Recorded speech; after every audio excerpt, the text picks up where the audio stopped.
Thanks for coming back, David. Good to see you. Thanks for having me, man. It's great to be here. We did the same thing about 9 years ago. That was with your band, The Revivalists. I remember that. And before that. So thanks for keep coming back here. I remember what I wore that day. It's weird. I don't know. It's out there. It's on YouTube. I don't remember what I did yesterday, but I remember what I wore when I was here. What was it? It was a black shirt with white dots on it. And they were too small to be called polka dots. So it looked like stars, kind of. Well, I remember it. He is a star. Thank you. Those guys were moving right there. Wow, yeah. They were shaking. Oh, we're going to be moving. We're going to have a chance to do that, for sure. I don't know about these seats, but we'll see. We'll see what happens here. He was recently spotted in Astoria. What were you doing in Astoria? What do you guys think I was doing? They saw it. I was doing the Trouble Shuffle at Astoria. We did. We checked out the Goonie House. Yeah. We went to Haystack Rock. Yes. We didn't see any Chester Copperpot sightings. No Chester Copperpot for us, but we're speaking the same language, man. Yeah. Line for line, I got the whole movie down. Yeah, it annoys my girlfriend when we watch it, and we still watch it. I go every line. Never say die. Never say die. Hey, congrats on the new record. But first, tell us who's up here with you and something very special about them.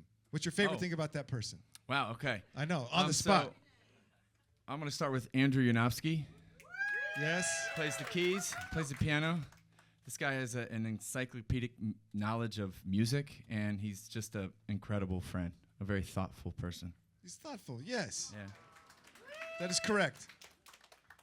Noah Young drops the bass hard. Hard. And he is the style guru of the band.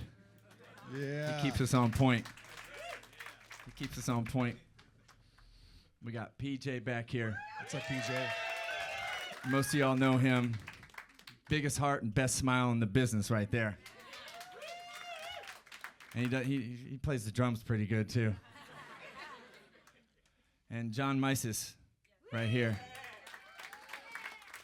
This guy, you just heard something really special about him. Yeah, that was sick. Every time I play with him, I hear something else, and I'm like, oh, do more of that. He's like, okay, sure. Yeah, great, an incredible crew I have here. I feel very lucky, very lucky. And he's David Shaw, everybody. Well, thanks for bringing everybody. Thanks so much for packing up the van and coming to the Pacific Northwest. Let's go. All right, so take a look inside. What's the best song on the record and why? Oh, gosh. On the spot. Boom, go. On the spot. That's a tough one. I know. Oof. Well, I mean, I will say that Take a Look Inside was the song that spawned the record. Okay. It was kind of like it came out of things kind of falling off the rails a little bit during the pandemic. For me, I've been every version of sober since 2008 since 2009 when I kind of really kicked. Thank you. It's been a journey. But I came to the realization that I needed to kind of just like stop running from some things and just like sit with some pain, and some trauma, and feel that. Yeah, and it was just like, all right, let's do this. And when I was kind of doing that, the Take a Look Inside, it was like that was the thing that just kept coming to me. That was the thing that just kept. It was like a mantra during that period, and I still do it from time to time. I was using what's called a IFS therapy on myself, kind of. If anybody's familiar with that, internal family systems, you can do it. You can do it on yourself. I mean, I think it's better if you can get with a therapist who does that, because they can kind of guide you. But you can definitely do it on yourself. Look it up. But yeah, it's been really beautiful. I don't know if it's the best song, but I know it's a very meaningful song to me. Yeah. A lot of self-discovery on this record, it sounds like. For sure. For sure. What's the biggest difference between making a record as a solo guy, David Shaw, and a Revivalist record? I mean, I imagine it's a lot more intimate. The record and the songs are more about you and your internal feelings.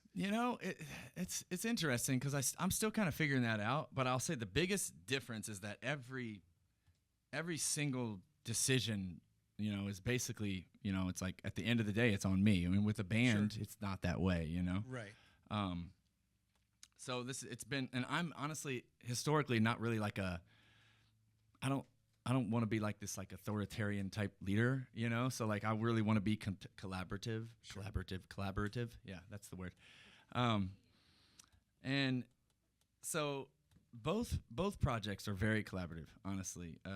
But I would say that it's just every decision is it's like at the end of the day with this project, it's like I got to make the decision. And that's one of the things that I kind of needed to do is like just get better at making a decision. Oh, right. Yeah, sure. It's hard sometimes. I can imagine. To just be like, all right, this is what we're doing. You know, a lot of times I can just be like, all right, like I love this song and maybe I wrote it, but like you can have it now. Well, congrats on the record. It's not easy to make a record. Congrats on the album. Polaris Hall tonight. Want to play some more? Yeah. Okay, I'm going to get out of the way. David Shaw, everybody.